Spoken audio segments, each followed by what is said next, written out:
আজ তোমাদের সাথে একটি পাঁচমিশালির তরকারি শেয়ার করব। তার জন্য কড়াইতে আমি তেল দিয়ে দিলাম, তেলটা গরম হয়ে গেছে।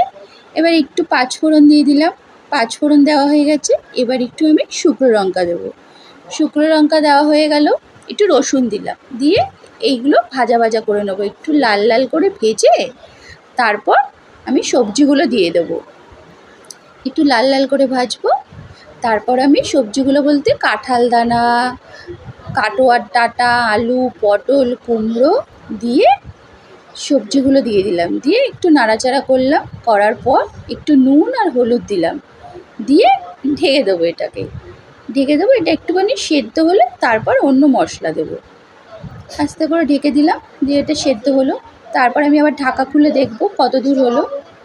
ঢাকা খুলে দেখার পর এর মধ্যে একটুখানি ধনের গুঁড়ো আর একটু কাশ্মীরি মরিচ দিয়ে দিলাম, দিয়ে একটুখানি চিনি দিয়ে দেবো, চিনি দিয়ে নাড়াচাড়া করব।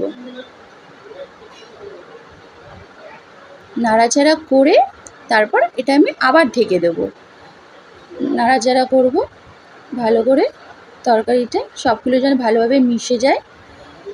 হয়ে গেলে একটু কাঁচা লঙ্কা এর মধ্যে দিয়ে দিয়েছিলাম, দিয়ে ঢাকা দিয়ে দেবো, দিয়ে গ্যাসটা আস্তে করে দেবো, আস্তে আস্তে সেদ্ধ হবে। তারপর আমি আবার খুলে দেখলাম, খুলে আবার একটু গ্যাসটা জোরে করে দিলাম, দিয়ে আবার ভালো করে নাড়াচাড়া করলাম। এটা মিনিমাম সেদ্ধ হয়ে গেছে। তারপর আমি একটু জল দিলাম, জল দিয়ে আবার এটাকে আমি ঢেকে দেবো।